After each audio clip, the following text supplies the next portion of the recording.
o parceiro, elas em algum momento deixam de se tratar. E o que chama atenção, então, hoje a gente com as defensoras públicas, as pessoas, as mulheres que trabalham com o direito, o que a gente chama a atenção é que falar de violência no âmbito da saúde é um tema bastante difícil, é bastante sensível, sobretudo quando a gente observa as violências que não são visíveis, como o caso da violência física, né?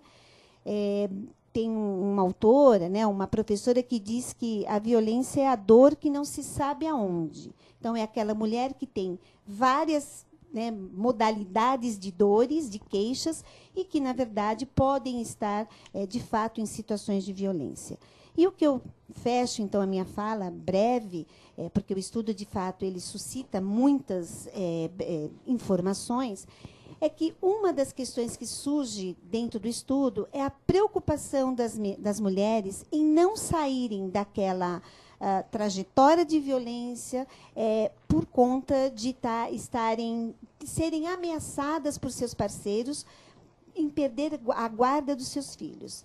Elas relatam assim: qual juiz daria a guarda a uma mulher, a guarda do filho, a uma mulher soropositiva? Então, esta é uma grande preocupação das mulheres, em não saírem a quebra da situação de violência estar relacionado ao medo de perder guarda de filho por conta de ser portadora do HIV.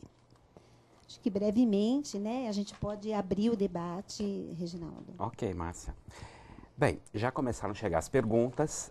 Nós estamos no programa Momento Saúde, ao vivo, direto dos estúdios da Secretaria Municipal de Saúde de São Paulo. Você pode formular sua pergunta, que a gente vai tentar responder aqui ao vivo. Você pode ligar a cobrar, mesmo do seu celular, para o telefone 3129 9092. Primeira pergunta, então, que eu faria para a doutora Carolina: o que é o Núcleo Especializado de Promoção e Defesa dos Direitos da Mulher? Né?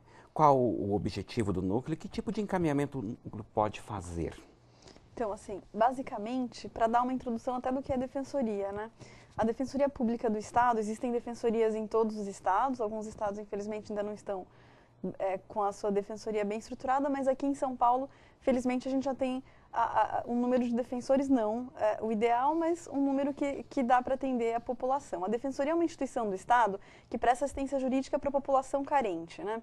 Seja atuação em processo, seja atuação extraprocessual através da tentativa de conciliação, da educação em direitos, a Defensoria Pública tem esse foco de prestar assistência jurídica à população carente que não tem condição de pagar por um serviço de um advogado. Mas é um atendimento muito mais amplo, né, do que a só atuação processual. A Defensoria conta com alguns núcleos especializados, para que a gente, algumas questões são muito, algumas questões de direitos humanos são muito importantes, e aí a Defensoria tem esses núcleos. Temos, por exemplo, o Núcleo de Direitos Humanos, o Núcleo de Situação Carcerária. Aqui nós duas somos integrantes do Núcleo de Promoção e Defesa dos Direitos da Mulher, que especificamente se preocupa com a questão de gênero, né? O Núcleo de Promoção e Defesa dos Direitos da Mulher, basicamente, cuida de questões coletivas, questões que afetam não só uma mulher, mas diversas mulheres. Então, se você tem alguma questão, algum direito violado, você pode procurar a Defensoria Pública normalmente. Vá à unidade mais próxima da sua casa, aqui na capital, na Avenida Liberdade, número 32, e você vai ser atendida. O Núcleo da Mulher se preocupa mais com situações coletivas, né, com questões mais coletivas. Também podemos atender casos individuais, evidentemente, estamos prontos para receber os casos individuais, né, mas aí a gente pode dar os devidos encaminhamentos para as unidades da Defensoria. Mas basicamente é isso, é o Núcleo da Defensoria que se preocupa com a questão da mulher, né, que por tantos anos sofreu discriminação e ainda sofre violência do seu companheiro, do seu marido, e a gente está aqui para dar todo o apoio e para fazer valer os direitos dessas mulheres. Ok. Uma pergunta vindo da Ama Park Bristol, a Lourdes. Acho que eu posso fazer uma alternância, né, entre vocês, assim. Então, perguntar... Tá, enfim, doutora Cláudia. Existem serviços gratuitos para quem é vítima de violência e onde eu posso encontrá-los? Sim, exatamente como a Carol já explicou, a mulher que esteja em situação de violência, tanto violência física, como violência psicológica, como violência moral, como violência sexual ou patrimonial, ela pode procurar a defensoria, tanto o núcleo como o atendimento geral da defensoria, que aqui na capital é feito na Avenida Liberdade, e ela explica a situação dela e lá ela vai receber a orientação para ver se é caso de propositura de alguma ação civil ou penal. Aliás, assim, aproveitando o gancho dessa questão, a impressão que eu tenho é que muitas pessoas entendem a violência física, quando tem marca ou quando é uma coisa gritante, né? É comum as pessoas realmente pensar dessa forma, elas não entendem que violência, por exemplo, psicológica ou violência que não é visível aparentemente, né? Seja caracterizado também como violência? Exato. A Lei Maria da Penha, ela define a violência à mulher, não só a violência física, que é essa violência que deixa marcas, um tapa, um chute, um beliscão. Outras formas de violência igualmente merecem a proteção da lei e de todo o ordenamento jurídico. Por exemplo, violência psicológica. A mulher que sofre uma humilhação, um constrangimento, qualquer espécie de cerceamento da sua liberdade psicológica, essa mulher vai receber a proteção da lei. Não só a violência psicológica, a violência moral, que é definida como qualquer calúnia, difamação ou injúria contra essa mulher, xingamentos, acusações falsas de crime, diversas outras acusações.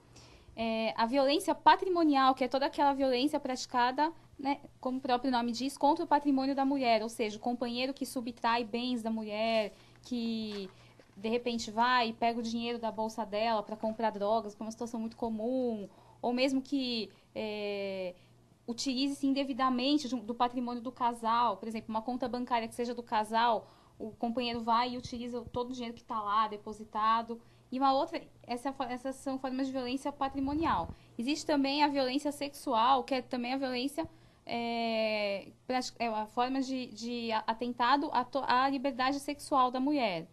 A toda, por exemplo, estupro, e não só um estupro, como também toda a situação em que a mulher se veja com seus direitos sexuais e reprodutivos ameaçados ou violados. Até mesmo, por exemplo, uma situação que pode ser exemplificada como violência sexual, uma mulher que queira se utilizar de algum método contraceptivo e o companheiro não deixa. Esse é um exemplo de violência psicológica, de violência sexual também. Uma mulher que queira fazer uma laqueadura, por exemplo, e o companheiro não deixe. Também é uma forma de violência sexual. Então, o que a gente vê é que a violência ela é muito ampla. Ela não engloba só essa violência física, que é a violência que deixa a marca, que é aquela ideia inicial que a gente tem de violência, como também essas outras formas de violência. Esses exemplos que eu falei são alguns, mas existem vários. Toda mulher que esteja numa situação que ela esteja em dúvida, ela tem que procurar a defensoria, explicar a situação dela, para receber orientação e, eventualmente, propositura de alguma ação cabível e adoção das medidas necessárias para coibir essa situação. Eu acho que é relevante mencionar que a gente, assim, no atendimento diário, a gente percebe que existe essa falta de informação. Realmente as mulheres dizem, eu já atendi uma senhora que me dizia, eu não tenho marca nenhuma, eu não tenho direito nenhum. Eu não vou poder sair da minha casa, ele não me deixa, ele me mantém em cárcere, ele me impede de sair, só me deixa levar as crianças na escola. Então, você que está nessa situação, que não tem nenhuma marca, não tem nenhuma violência física, ainda assim você tem direito de se valer da Lei Maria da Penha e obter todas as medidas protetivas que a lei prevê.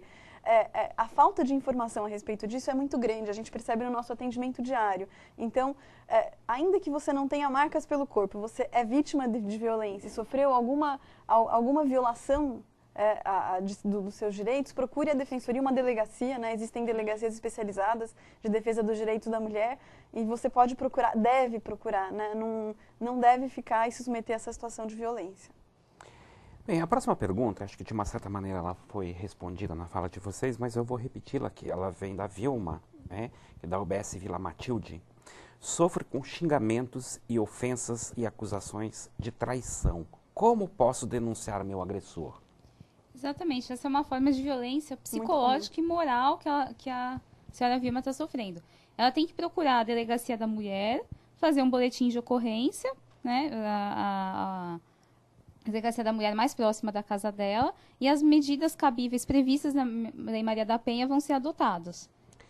Da UBS Jandira Mansura Janete, o que eu devo fazer se sou vítima de violência doméstica? Quer dizer, então, até essa questão. Eu entendi que é buscar fazer uma ocorrência numa delegacia da mulher. Exatamente, nas delegacias especializadas que tem aqui na capital. Eu acho até importante mencionar, assim, o caminho mais comum, de fato, é procurar uma delegacia de defesa da mulher. Se você não tem uma delegacia especializada, procure uma delegacia comum que será atendida. E também, às vezes, é possível que a mulher não vá na delegacia, também pode buscar diretamente serviços da defensoria. É que facilita muito para nós que a pessoa vá na delegacia e promova a lavratura de um boletim de ocorrência. Mas também pode ir direto na defensoria. Se você está numa situação de perigo e você não é obrigado a ir se deslocar até uma delegacia, pode ir direto na defensoria também, que a gente pode pedir as medidas protetivas. A única questão é que, para que o juiz determine essas medidas, a mulher a gente vai precisar produzir provas, né? Provas de que ela está sendo vítima de violência. Então, o boletim de ocorrência, muitos juízes entendem que é uma prova boa, então facilita a concessão dessa medida pelo judiciário, né? Mas não é obrigatório. A doutora Cláudia estava falando anteriormente com relação a abuso, né? Até a violência sexual.